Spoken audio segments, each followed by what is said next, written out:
நம்ம எதை மறந்தாலும் மறக்கலனாலும் கர்த்தரை மட்டும் மறந்துடக்கூடாது. அப்ப கர்த்தரை நினைக்கணும்னா, நீங்க கர்த்தரை நினைக்கிறேன்னா அப்படி காலை எழுந்தோடனே அப்பா காலை எழுந்து உட்காடுறீங்க, கர்த்தாவே ஸ்தோத்திரப்பா, அதனால ஆசீர்வதிங்கப்பா, எங்களோட வாங்கப்பா, வேலைகள் நிறைய இருக்காண்டவரு, எல்லாவற்றையும் பொறுப்படுத்து கால் எழுந்த உடனே அவர்கிட்ட பேசுவாங்க. புரிஞ்சிச்சா? நினைச்சிட்டு இருக்கிறவங்களுக்கும் மறந்தவங்களுக்கும் இருக்கு வித்தியாசம். ஒருவேளை நினைச்சிட்டு இருந்தாங்கன்னா என்ன சொல்ல, கால் எழுந்தோட மொபைல் எடுத்து வாட்ஸ்அப்ல ஏதாவது மெசேஜ் போட்டிருக்காங்களா அப்படி தள்ளுவாங்க. எவ்வளவு மெசேஜ் இருந்தாலும் அவங்க பேர்ல மெசேஜ் இருக்கா,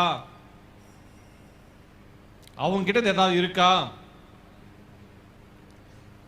ஆண்டவர் மேல அன்பு கூறுகிற கால் எழுந்தோன்னு ஏசப்பான்னு சொல்லுவாங்க. இரவுல படுக்கைக்கு போறது முன்னாடி ஆண்டவரே சொல்லி அவர் நாமத்தை சொல்லி ஜெபம் பண்ணுவாங்க. வேலை ஸ்தலத்துல உட்கார்ந்தா எழுந்தால் கர்த்தருடைய நாமத்தை உச்சரித்து கொண்டே இருப்பாங்க. அது இல்லாம அவர் துதிச்சுட்டே இருப்பாங்க. ஆமென். மரித்தவர்களும் மௌனத்தில் இறங்குறவர்களும் கர்த்தரை துதியார்கள், நாங்களோ இது முதல் என்றடைக்கு கர்த்தரை ஸ்தோத்தரிப்போம். மரித்தவர்களும் மௌனத்தில் இறங்குறவர்களும் கர்த்தரை துதிக்க மாட்டாங்க.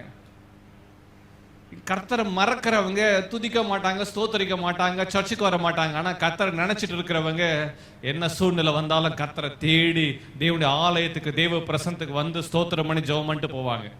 ஒரு ஆமென் சொல்லுங்க பார்க்கலாம். ஹல்லேலூயா. மகளே மகனே, கர்த்தரை மறக்காதே. தினந்தோறும் ஆண்டவரை நினைச்சுக்கோ. ஆண்டவர் மேலேயே உன் நம்பிக்கை இருக்கட்டும்.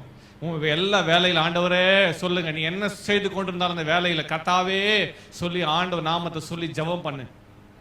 ஜெபத்தை கேட்கிற ஆண்டவர், உண்மையில் நினைவாயிருக்கிற ஆண்டவர். ஆமென். உன் பிரார்த்தனை எங்க இருந்தாலும் அவர் கேட்பார்.